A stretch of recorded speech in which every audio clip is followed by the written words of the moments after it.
Today, we're diving into a practice that isn't about adding another thing to your to-do list. Nope, it's about fundamentally changing how you experience everything that's already on it. We're going to explore the practice of awareness. So let's just start with a really direct question. Are you actually present for your own life? I mean, really.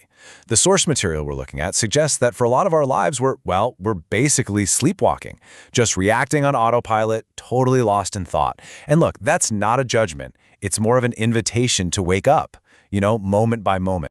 So, what is this thing we're supposed to be waking up to? Well, here's the interesting part. The source material makes it super clear that you can't really pin awareness down with words. Any description you try to give, it's just not going to be enough. It's not something you're meant to understand with your intellect. It's something you have to experience directly. And it's really crucial to get this. This isn't about achieving some kind of mystical trance or a special state of mind. It's actually way more practical than that. Just think of awareness like a flashlight.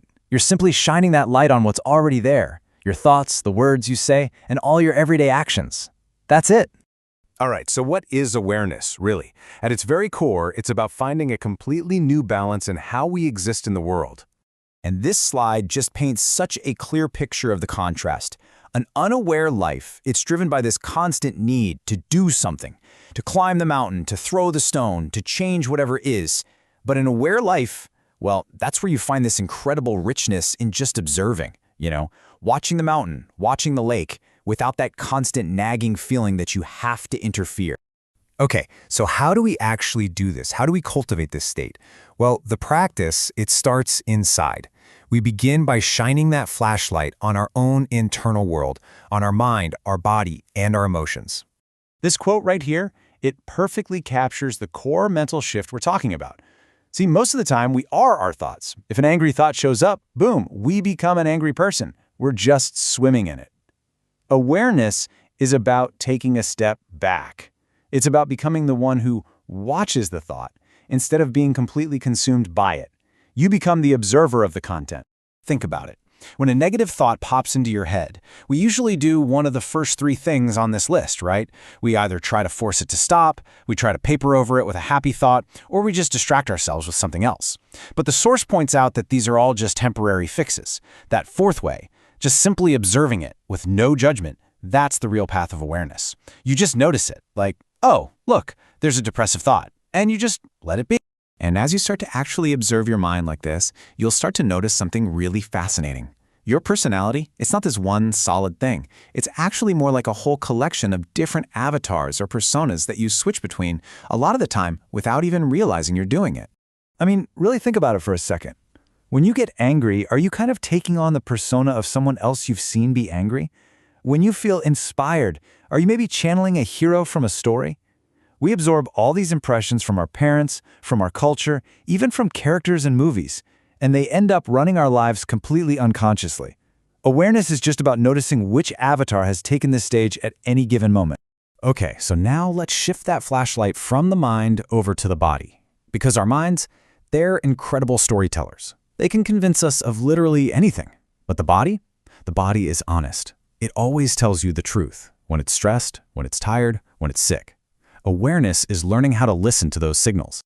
And what about our emotions? Man, we often treat them like they're problems we need to solve, right? If we feel sad, we think we need to be happy. But that's kind of like trying to stop winter from coming. The practice here is to see emotions as just weather patterns passing through you. You can't control the storm, but you can learn to observe it without getting totally swept away. So once you start this inner practice, it just naturally begins to change how you show up in the world. And that leads us to the outer expression of awareness, our speech and our actions. It's all just one big feedback loop. Whatever is happening inside of you gets projected outwards. That expression then creates a perception in someone else, and their reaction to you creates a brand new impression back inside of you. Without awareness, we just spin around and around in this cycle, completely unconscious of it. Wow, this is such a powerful image, isn't it? We often use our words so casually, as if they don't mean much. But the truth is, they have this incredible power to heal or to harm, sometimes in an instant. Awareness of speech means understanding the weight of the tool you're holding before you decide to swing it. So at the end of the day, awareness really acts as a kind of shield. It protects other people from our unconscious reactions, it protects us from getting hooked by theirs, and maybe, just maybe, the most important thing is that it protects us from our own harsh inner critic. Now, when you practice all of this consistently, something pretty profound starts to happen. Your entire perspective on life begins to shift. You start to understand these deep concepts, like impermanence and transcendence, not as abstract ideas, but as lived realities. This is just a perfect metaphor for how we can relate to change. Think about the simple act of walking. To move forward, your foot has to connect fully and firmly with the ground, but then it has to let go. That's impermanence right there in action. It's not about being detached from life, it's about engaging with it completely and then releasing it gracefully. So this brings up a really good question for you to reflect on. Where in your own life are you refusing to take that next step simply because you won't let go of the last one? What old ideas or beliefs or past versions of yourself are you desperately clinging to that are keeping you from moving forward? And this is what leads to what the Source calls transcendence. But again, it's not some far-out mystical state. It's actually super practical. It's that moment when you can see both sides of an argument, maybe between your friends or even inside your own mind, and you don't get pulled into the fight. You kind of rise above the conflict and see the whole picture. So where does all of this practice lead?